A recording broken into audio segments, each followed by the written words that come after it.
webinar today, Lessons Learned from a Year of Evidence for Action Grant Reviews. Evidence for Action, or E4A, is a national program of the Robert Wood Johnson Foundation based at the Center for Health and Community at the University of California, San Francisco.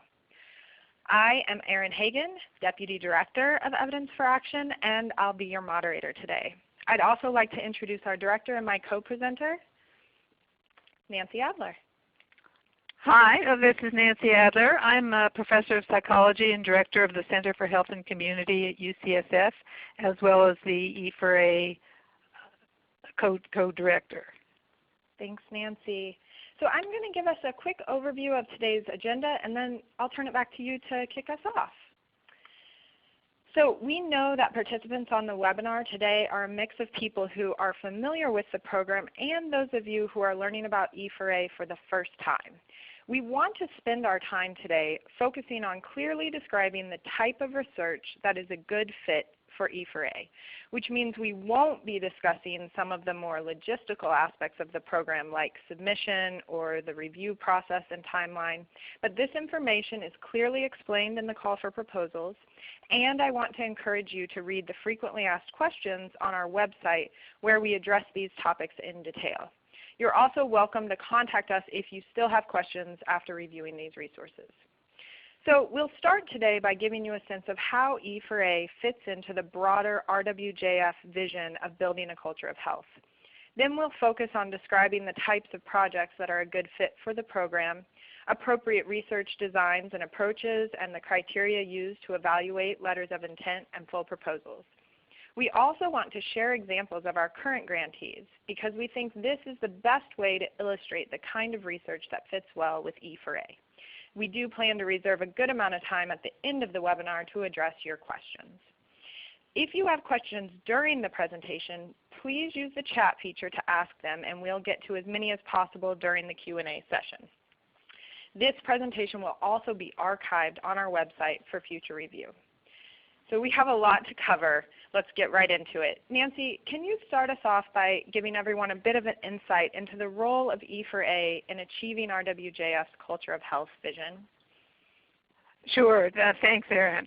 I'm not going to delve too deeply into RWJF's vision because the Foundation has created an entire website, cultureofhealth.org, which is dedicated to describing the culture of health, and you can visit that to learn more details. But we did want to share the action framework which guides Robert Wood Johnson's grant making and strategic collaborations. The action framework encompasses the principles that underlie the Foundation's vision for a culture of health, which RWJ describes as one in which good health and well-being flourish across geographic, demographic, and social sectors, fostering healthy, equitable communities, guiding public and private decision making, and ensuring that everyone has an opportunity to make choices that lead to healthy lifestyles. So the E4A program was developed to support the foundation of evidence needed to build a culture of health. It's actually the broadest of the Foundation's research programs. We fund research across all areas of the action framework, and we don't ourselves have a formal research agenda. We operate under a rolling submission process, so there are no application deadlines. We are able to award longer grant periods, up to 3 years, and we don't impose specific budget caps for our grantees, although I should note that we do take budget into account when we are deciding among worthy applications. So the revision to the CFP hasn't altered the mission or the goals or the objectives of E4A. We continue to fund rigorously designed quantitative, qualitative, and mixed methods research that will yield convincing findings regarding population health, well-being, and equity impacts of specific policies, programs, and partnerships. There are, however, a couple of programmatic changes reflected in the updated call for proposals, which we'll explain specifically a little later in the webinar. But the main reason we made revisions to the CFP was to provide more clarity regarding what's a good project fit, appropriate research designs and approaches, and also to be able to articulate a little bit more, given our experience, about the letter of intent and full proposal evaluation. So let's start there. So I'll be talking for the next few minutes about what research designs are a good fit for E4A. For us, a good research design is centered around answering a clear, data-driven research question. And there are a wide variety of research designs that can accomplish the objective of answering a clear research question, and we don't specify particular designs for consideration. Examples of designs that could be appropriate include, but they are not limited to, things like independent evaluations of a program or a policy implementation, randomized trials, quasi-experiments or natural experiments, secondary analysis of existing data, qualitative or mixed methods, network or systems analyses, and other study designs and methods if they are appropriate to answer the research question. Whatever design you choose, there are really two requirements to keep in mind. One is the outcome must include a health outcome. While we allow multiple outcome measures, including non-health measures, the research must really inform, does the independent variable or the variable that you are, or the program you're looking at or the policy really impact health? And to do that, you need some kind of measurement of a health outcome or a behavioral or other outcome that has been so well established as a determinant of health that showing that you can change the needle on that really would be convincing in terms of it having a health impact. We also look for studies that are designed in such a manner that even null findings will provide useful information. And let me just reiterate that for a moment, because I think we tend to focus on being able to power things to find an effect, but we really are looking for studies that are so well designed that and adequately powered such that a null finding would actually be informative about things that might not work. So Erin, could you at this point talk a little more about the research topics that are well aligned with E4A? Absolutely, thank you. And before I get into this list, I just want to reiterate what you said earlier, Nancy, that Evidence for Action does not have a formal research agenda. So both here in the webinar and in the call for proposals, we give some high-level examples of appropriate research topics, but applicants are in no way limited to these topics. So again, we are a research program, so these topics are those that should be analyzed. And so when we're thinking about the list that you see here, we are interested in what works to improve outcomes and reduce inequities, rather than research that only describes the existence or magnitude of existing health inequities. We also are interested in the implications of programs or policies that affect the whole population versus those targeting individuals at most immediate or greatest risk, and whether one approach is more appropriate than the other. We're interested in understanding how to foster a better understanding of what makes health a shared value and the conditions in which civic engagement, private sector investment, and social cohesion impact health and well-being. And we'd like to entertain proposals where researchers are exploring the relationships between partnership characteristics and health, well-being, and equity outcomes to determine when collaboration is most beneficial. We also are interested in determining which program and policy characteristics yield the greatest health and equity impacts. Another possibility would be to evaluate the effectiveness and return on investment of models that better integrate the health and social services systems to improve individual and community health outcomes, or examining how programs or policies affect well-being along with other population health outcomes and the trade-offs between well-being and other health outcomes.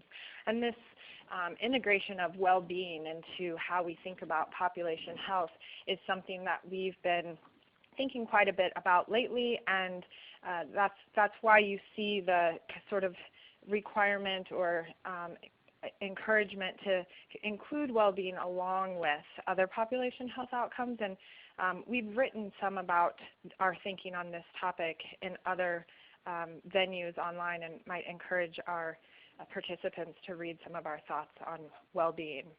And then finally, although our primary focus is on testing the impact of programs and policies on population health, well-being, and equity, we will consider applications that are focused on developing and validating new measures of health outcomes, and in order to sort of capture the broader view of physical, mental health, equity, and well-being throughout the life course.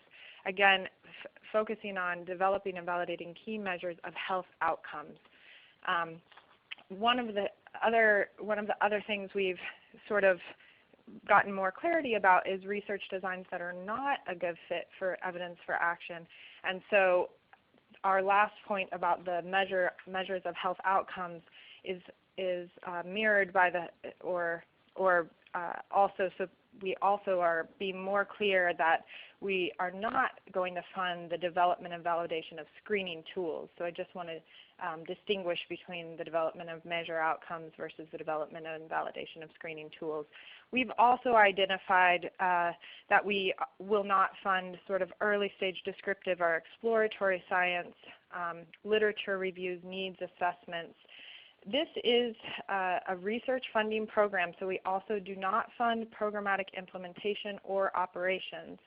And then generally, Robert Wood Johnson Foundation does not fund basic biomedical inquiry, drug therapy or device research, animal or plant science. So that's across sort of all of their research programs.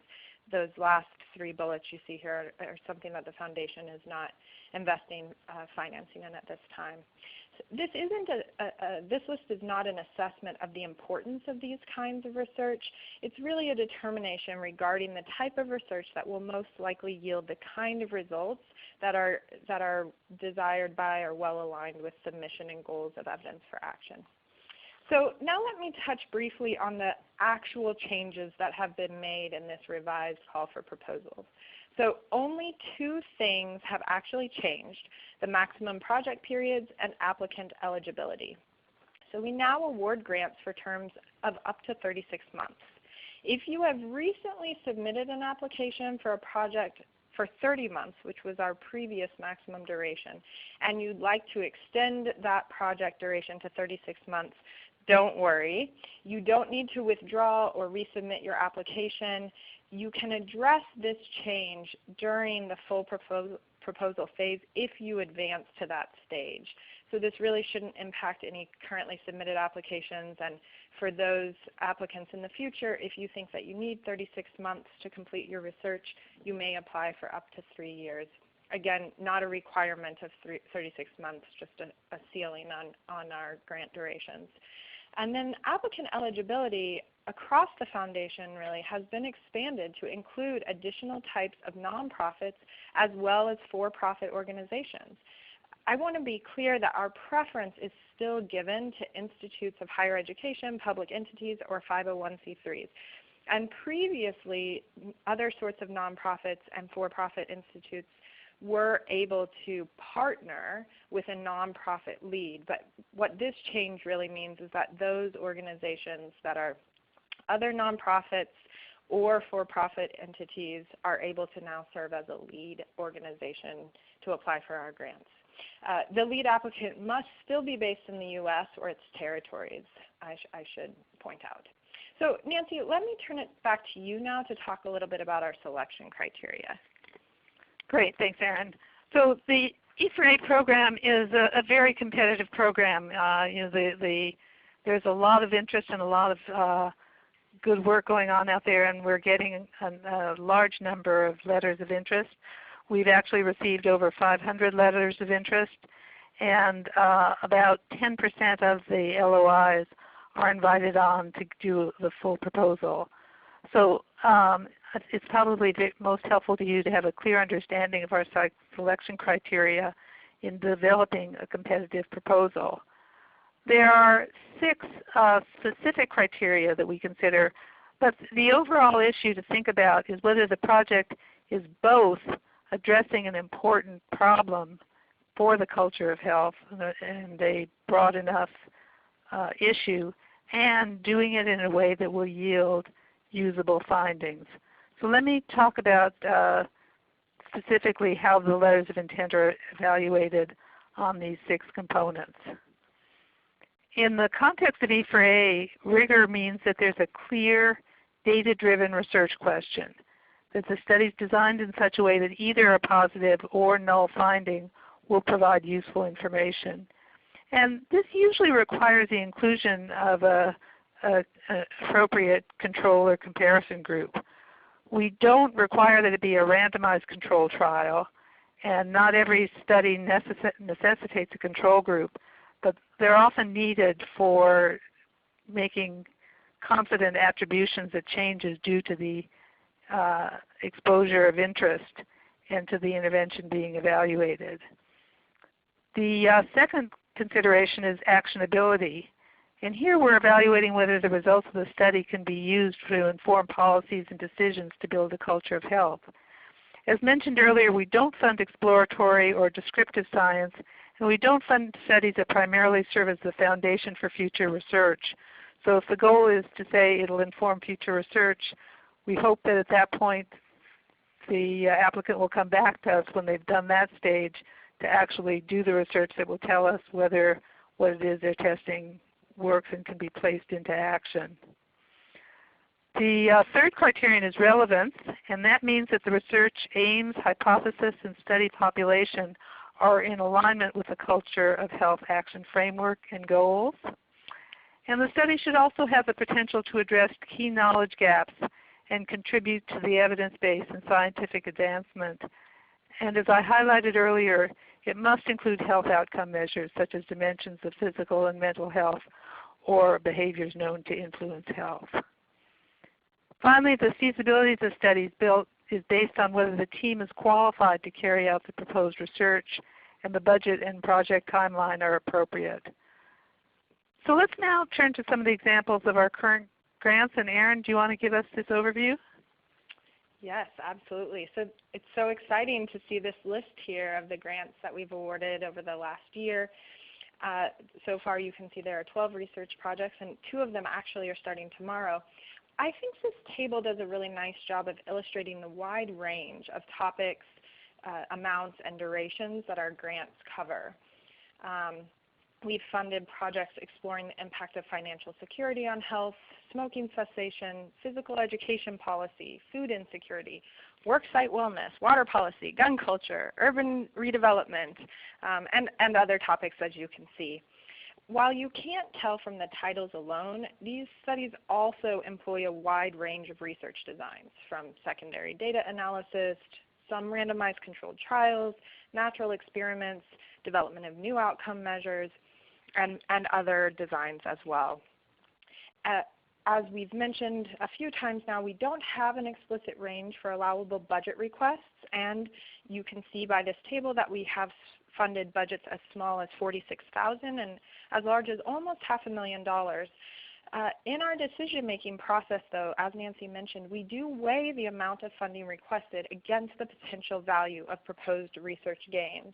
And of course, as Nancy mentioned, the budget does go into our consideration at the full proposal stage, and certainly we might be able to take greater risks when the funding request is slightly smaller. I should mention too, on the budget point, that we originally began the program with $6.6 million of grant funding to award. At this point, we've awarded just about half of that, so we still have about a little under $3.5 million of grant funding to award. So we are going to discuss some of these projects that you see here in greater detail today, but you can also learn more about all of our grantees on the grantee page of our website at evidencefораction.org. Nancy, will you start with a description of the EARN Health trial? Sure. The EARN Health trial is led by a research team from Stanford, and they're evaluating a matched individual development account intervention among low-income U.S. adults to see if improved financial security impacts mental health and health behaviors. The strengths that we found in this proposal and now this project is that it leveraged a fully funded intervention and evaluation of financial literacy and security. So the additional funding for E4A allowed the researchers also to gather and analyze health outcome data. It's a nice example of an intervention that really didn't have health in its original focus, but the researchers saw the opportunity to add that and the funding allowed for that. And it's hoped that the results can influence the allocation of resources and scaling of these sorts of programs. It's an upstream intervention that is actually quite possibly scalable if they have the evidence to support it. So let me give you an example of another project that we've been able to support. The Seattle Yesler Terrace Redevelopment Project is a mixed method study to evaluate the impact of redevelopment on a low-income, ethnically diverse cohort of residents in Yesler Terrace. Yesler Terrace is a publicly subsidized housing community owned and operated by the Seattle Housing Authority. The research team, which represents a partnership between the Public Health Department of Seattle and King County and the Seattle Housing Authority, is exploring the impact of specific redevelopment strategies on residents and community-level health and well-being, and assessing who is more likely to benefit from these strategies. One of the things that we really appreciated in this proposal was it involved a strong cross-sector collaboration, and again, it leverages a fully funded existing redevelopment project by adding evaluation efforts. A third example of a project we funded is the Building a Culture of Health Around Firearms. The project team for this is at Boston University School of Public Health, and they're working to define gun culture by examining gun ownership, firearm policy, and firearm mortality, and then developing ways by which to measure and analyze the effect of gun culture on gun violence and population health and well-being.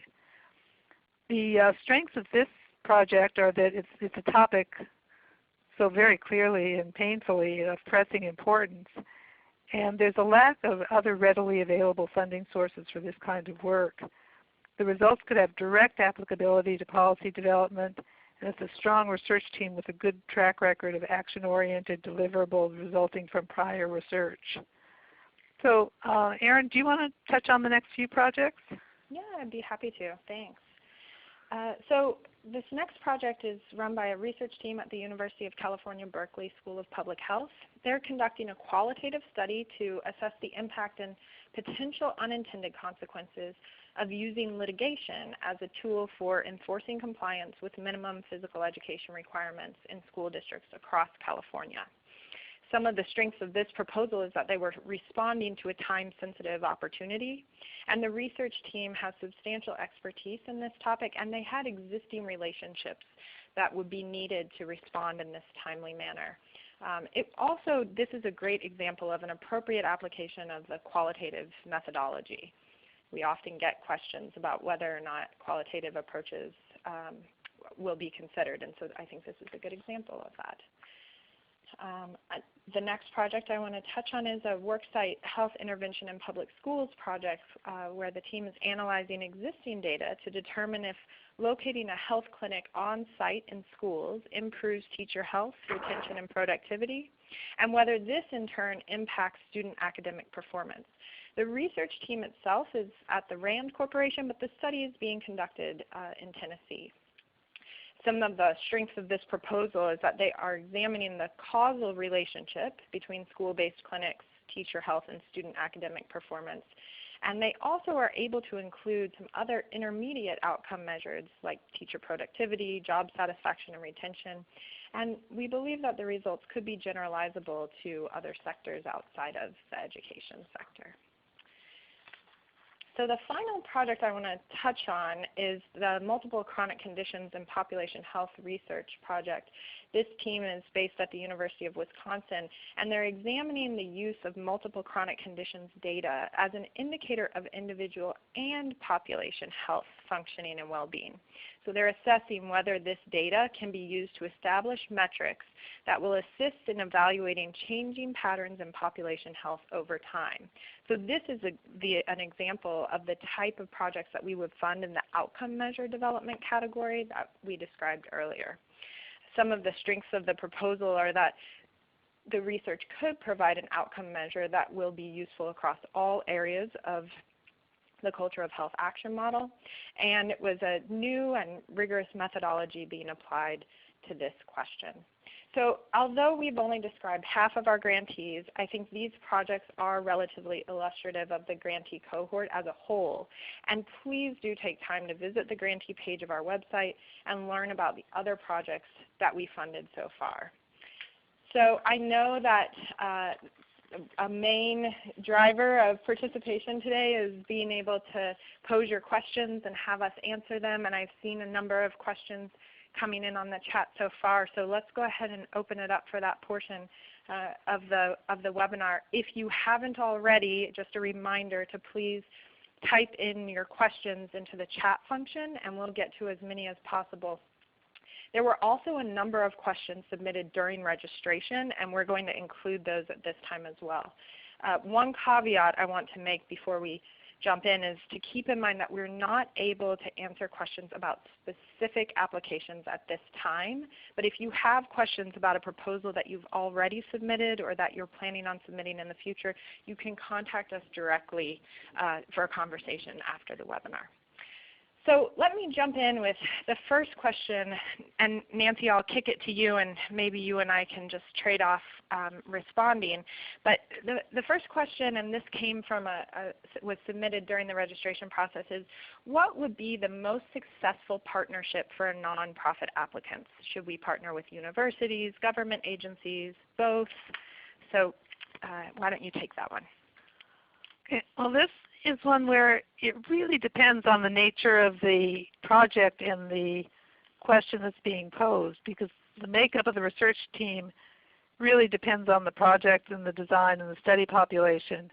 So the best partners would be those that add capacity to the team and their ability as a whole to conduct the proposed research. If it's from a nonprofit organization that doesn't have a strong research presence or capacity of its own, then a partnership with strong methodologists who could work with them would probably be the best combination. Other combinations may be where you have strong researchers but don't have the community base. So it really depends on what the project is, who's initiating it, and what they see as the gap in their expertise. Great, thanks. So another question is, would you be willing to fund a community-based participatory research project?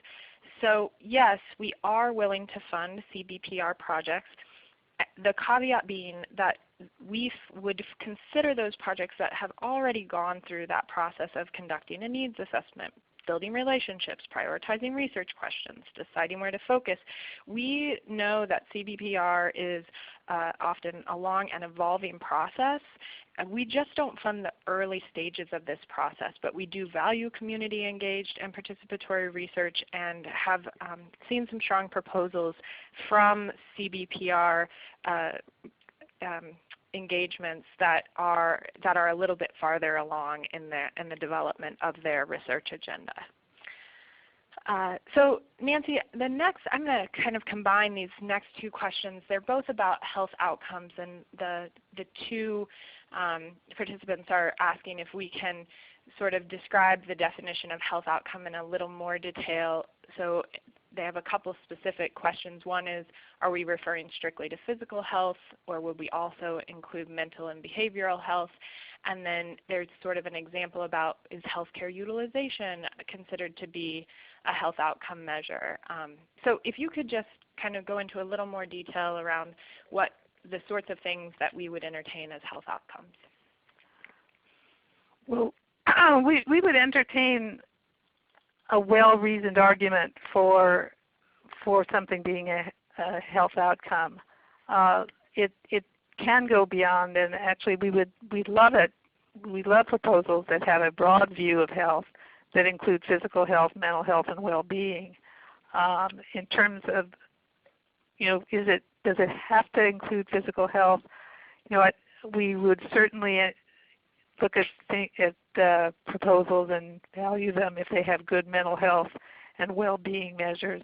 Well-being is still an area where there aren't consensual measures, and so if it's only well-being, those sometimes are harder to evaluate in terms of whether the outcome will be clearly powerful enough to be of interest to policymakers. So that's part of what we think about is the evidence that this is going to generate these strong enough for policymakers to say, wow, that really does make a difference in an important variable that would fit under our rubric.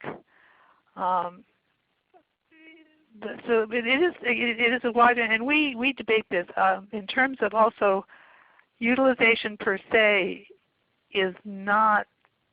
We don't consider that necessarily a good health outcome because it's hard to say whether it's indicative of better health status or worse health status. So again, you'd have to reason why that particular measure would be an important one for showing that the work is improving the overall culture of health. Thanks. So the next question is, are there any particular populations you are most interested in? So the very short answer is no. We haven't selected particular populations of focus, but I will refer to the point that we are very concerned with health equity and improving health inequities, and so certainly are interested in studies that focus on populations that have historically experienced worse health outcomes and worse equity outcomes. I will also say that one important consideration for us is the sort of scalability of transferability of information or of learnings to the broader population health. And so the choice to focus on a very narrow population would need to be, the case would need to be made that either the issue was of pressing concern at a health equity level, or that ultimately the learnings could provide information that could lead to improved overall population health. So Nancy, the next question is about sort of the balance between implementation and research. So what is the balance of implementation and research that may be required for these rewards? If a study is seeking to evaluate the implementation of the program, is that appropriate? And how can implementation costs be covered? So again, we're focused really on trying to get the best and most useful information for the research dollar that we've got. Implementation costs ideally would be covered by whoever is implementing a policy or a program, and these dollars could then help provide the evaluation of that. But it's a balance. I mean, often you're trying something new and you don't have funds for implementation. So it really depends on what the balance is. If most of the money is going for implementation and it makes it quite expensive, and the evaluation then can't be as rich and as deep as it otherwise could be, we would probably not want to fund that project. If, however, the implementation costs are modest, yet will still yield very useful information, we would want to fund it. So it's really on a case-by-case basis. It's not prohibited to fund implementation costs, but the more money that's going into implementation, then the less that can go into research, and that tends to diminish our excitement about it. Yeah, and just to, I totally agree, and to reiterate, this really is a research program, and so purely implementation projects are not eligible for funding.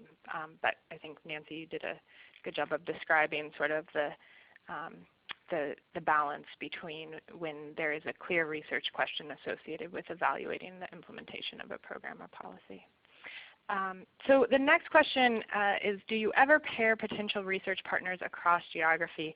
Unfortunately, we do not have the capacity to perform matching or partnering services at this time, although we do recognize that that is a need in the field, and are continuing to work with the Foundation and other organizations that have had success doing this work to help address that need in the field. But at this time, we aren't able to provide those sort of matching services.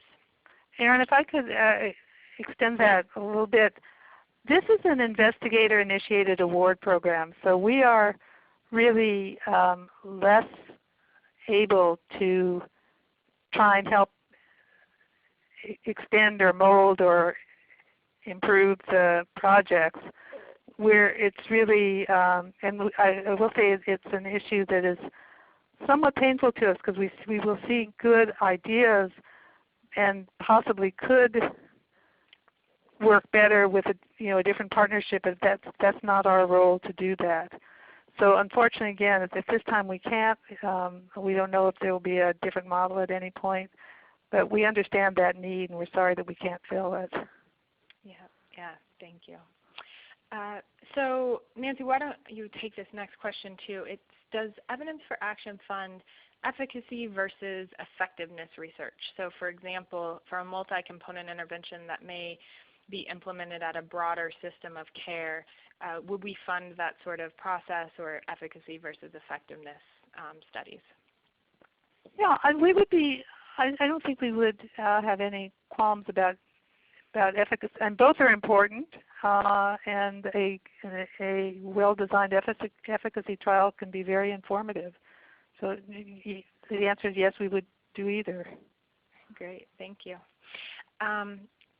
So we have a question to say, one person has asked, can you say a little bit more about the review process for LOIs? Who reviews? How do you make sure methodological biases don't eliminate a project? So I will take a minute and speak about that, since we've gotten this explicit question.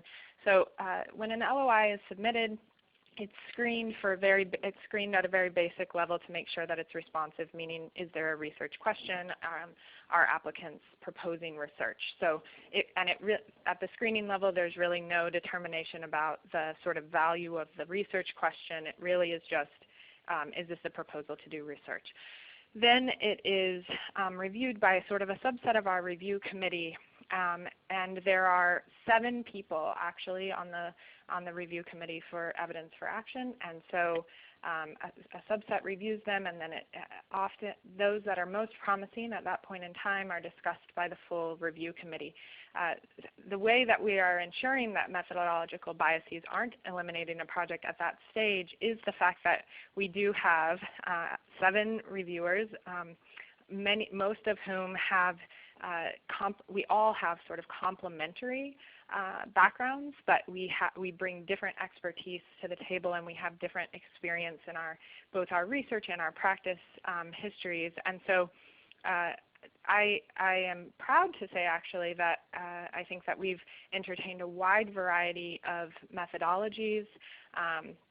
That rigorous is not solely limited to one particular methodology, that we recognize that rigor means the way that it means that it's a trustworthy way of implementing a study design, and that we recognize the value of a variety of designs across different fields. And we also have recognized that, and one thing I think that Evidence for Action has been successful at, where perhaps other, particularly health funders, have not been as open, is to recognize the value of methodologies that have not historically been utilized in the health sector. So for an example would be sort of in the economic field, economic modeling, return on investment sort of analyses, and we have entertained those and have invited full proposals from those sorts of disciplines and methodologies. Nancy, would you like to add anything about sort of the review process, or how we check our own biases in this case? Yeah, well, we have sometimes very active debates. We review every week, and we're we're constantly, I think if you're an applicant, you'll be relieved to know that any one person can advocate for a project, and we really do have a balance of perspectives and experiences with different methods. I think it's also worth pointing out one of the reasons, when I was saying before it's a competitive program and only 10% of the LOIs go on to full proposals, we did that specifically and designed this as we as researchers would have liked a program to be operated, because it's a fairly low bar in terms of time and effort to send in an LOI.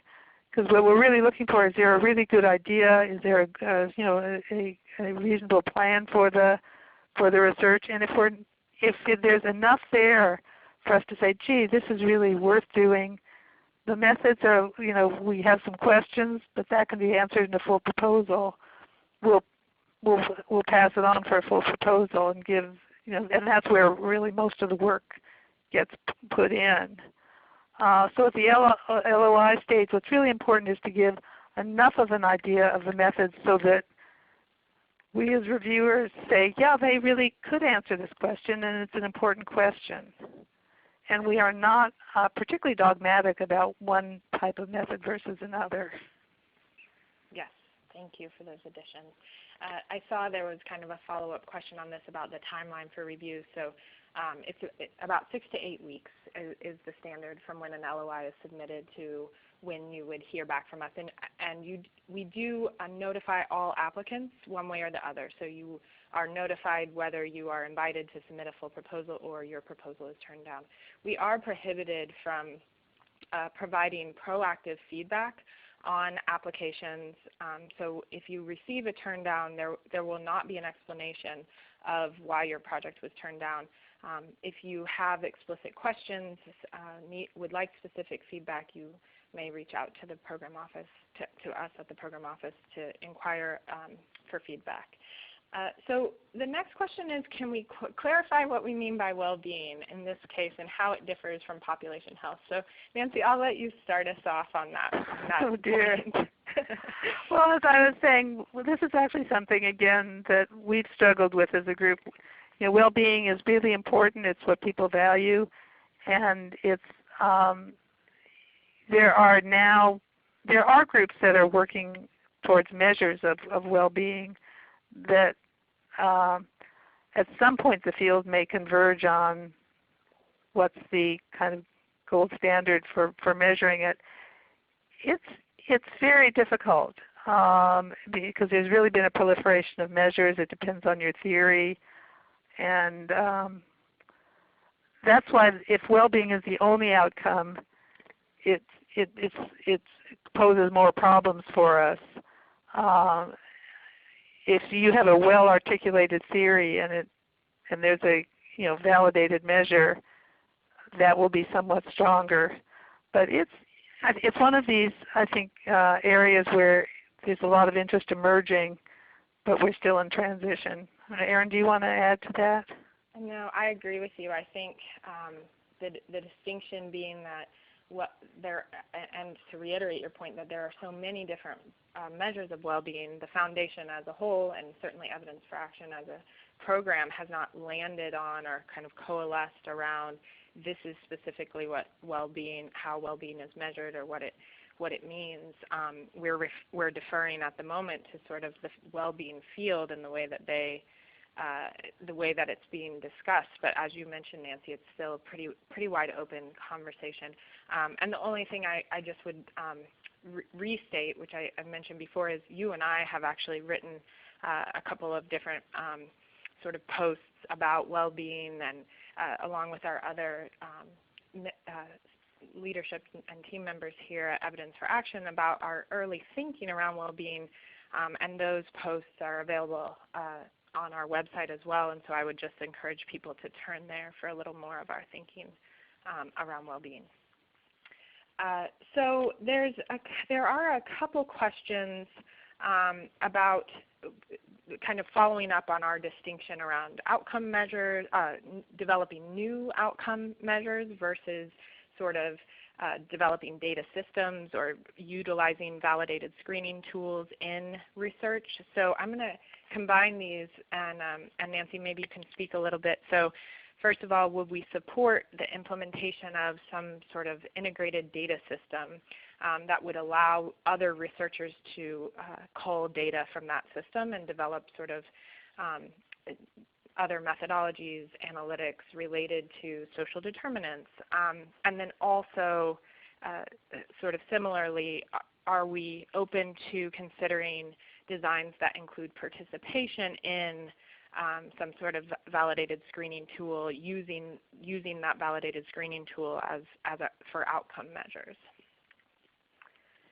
I'm not sure on the second part of that. If it's asking about using I mean, you would want to use a validated measure. Yes, I think the question was, I'm interpreting this person's question, so I could be inaccurate, but I'm imagining they're wondering, can we use a screening tool versus, for example, collecting biometric data? Got it, got it. So let me take the second one first, which is if something's been validated and presumably it's a good enough validation that perhaps even includes, does it relate to a biomarker? If there's something that's been shown to have a very strong relationship, we would, I think, feel comfortable in using that measure and not necessarily saying you have to repeat the link to the biomarker data. In terms of would we fund a repository or a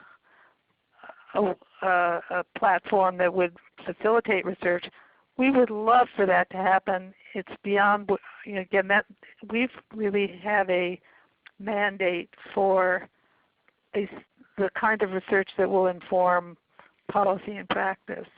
And so the so-called earlier stages, things that would facilitate that, are not really within the scope of what we've been asked to fund. However, we do, and this is actually true for all proposals, if there's something we think is really interesting and important, but it's not in our sweet spot, we will ask our program officers at RWJ if there's another place in the foundation that might be a good home for it, and some of those we're able to send on, at least have another program look at it. So there are things that we can't fund that are very important, and we wish we could, but they're just not in our sweet spot. Right. Yep. And you're right. We've talked about sort of the need for infrastructure databases and infrastructure and linkages of data, and how important that is, and that we're not really able to provide funding solely for the development of that infrastructure. I will point out that we do have a couple of projects that we have funded, in which a project on water policy and impacts on health, and the gun violence project that we described earlier, in which the applicants are creating data linkages and ultimately will have a new data set that they will make publicly available after their projects are completed. And so I think that's at probably a smaller scale, but to some extent, I guess, in the context of a broader research plan in which a data system is being developed, I think that's the space where it could be considered. That's actually a good point. So if in developing it, you're also can encompass using it and demonstrating its utility for answering a question, then it, and again, have to balance the overall cost, but that would be one way that it could still fall into our bailiwick. Yes, yeah. So there's a couple of questions that I think are pretty quick answers, so I'm going to take those, and then I'm going to kick us sort of a bigger thinking question after that. So one is of applicant proposals that are submitted to, applicants that are invited to submit full proposals, how many are funded? Great question. So we mentioned that the bar, that it's a very low percentage that get invited, only about 10%, but once you're invited to submit a full proposal, the likelihood of getting funded is much higher. About 35 to 40% of full proposals have been funded so far. The other question is, would immigrant health fall under equity and health equity, and is it something that we would consider funding? And yes, absolutely. And in fact, we recently recommended a project for funding that is focusing on immigrant health, and so that is certainly an area that fits with evidence for action. So Nancy, this next question is a great question, and also will take a little more thought on our part. But so the impacts of policy advocacy usually are not seen for years. Any guidance on how to frame research proposals in researching policy advocacy efforts? Maybe I'll start, but I'm sure you'll have some thoughts to add.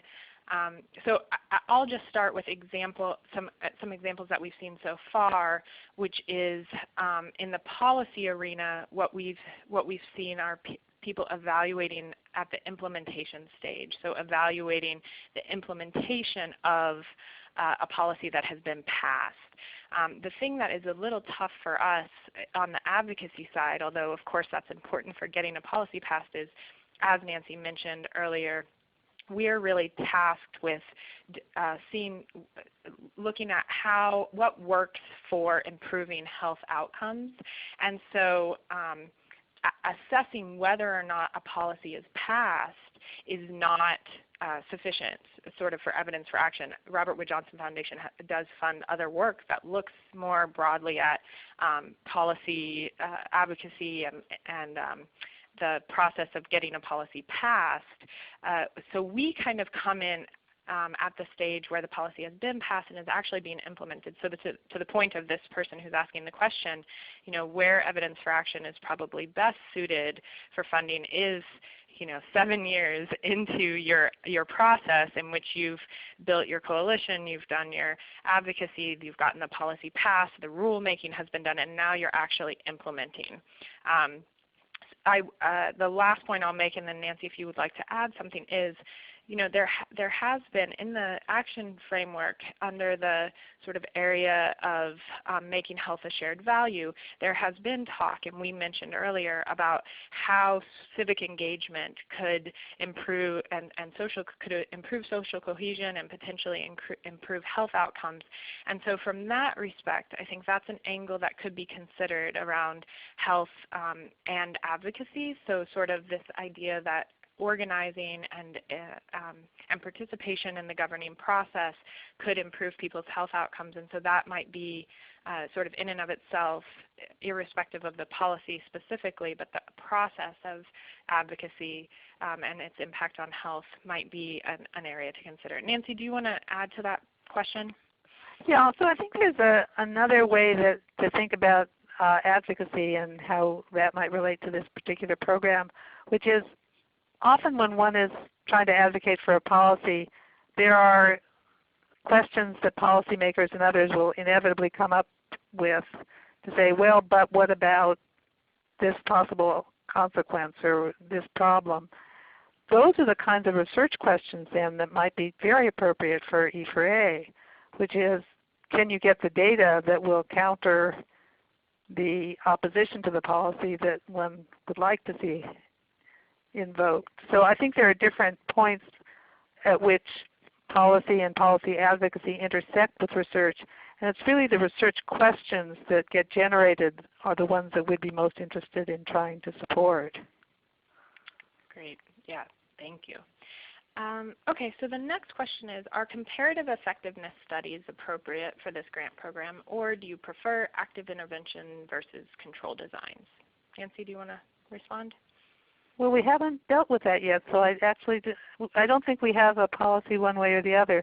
If there's a rationale for why compare two programs, if you know that if both have been shown to be successful, and it's really an important question as to whether one is more impactful than the other, that would be fine. So I'm struggling with this because we don't have a policy, and I'm trying to anticipate what our group of 7 might come to. I don't think there would be strong feelings one way or the other. It really would depend on how strongly framed the question is. Erin, what's your take on that? Yeah, I mean, I think that I agree with you that we don't have a policy explicitly. So I think the short answer is we would consider them. I do think there have been examples of along the lines of comparative effectiveness where there's sort of one intervention that's being implemented in different ways.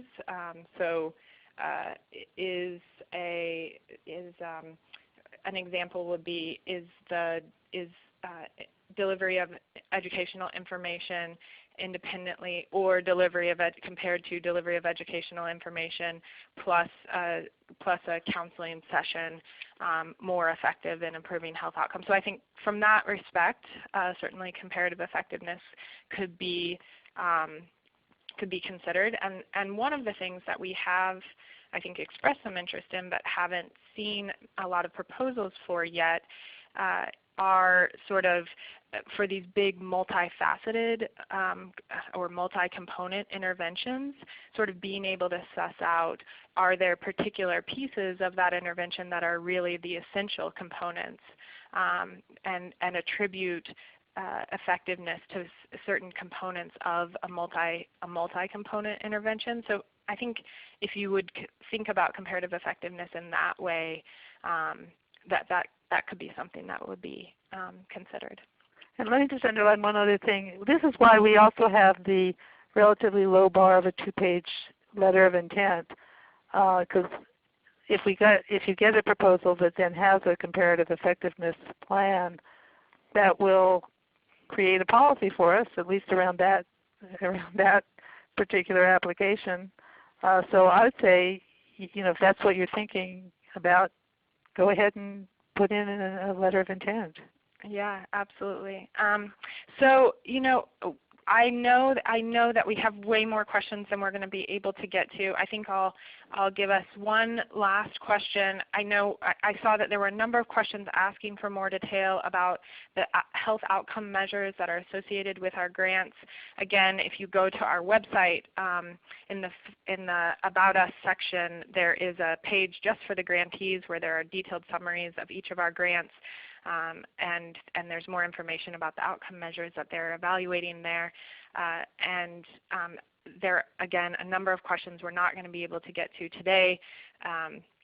So hopefully we'll be able to address those in some other venues in the near future, which I'll describe in a minute. But let me give us one last question before we wrap up. So do we seek to prioritize proposals that are interdisciplinary in nature, so they involve PIs from different backgrounds, divisions, or departments?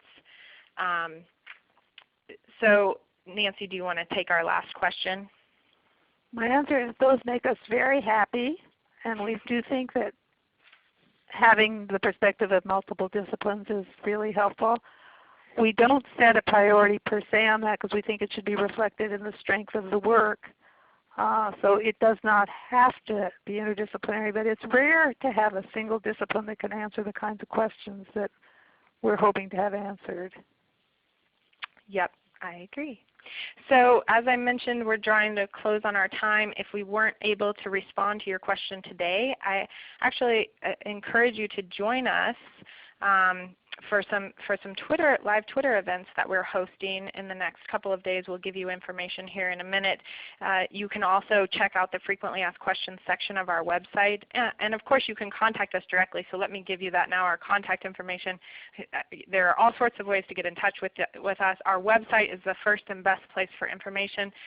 But of course you can email us or call us directly. And then we have a presence in a variety of different social media outlets, and you can learn more about the program or contact us through those sites. And then I mentioned, if you still have unanswered questions, tomorrow at 11:30 a.m. Pacific time, we actually are hosting a live Twitter event, and so we encourage you to join us for that question and answer, where we can answer some more questions, or again next Tuesday at 11 a.m. Pacific time. So thank you all for joining us today. We really appreciate your interest in the program and look forward to working with you in the future. Bye all.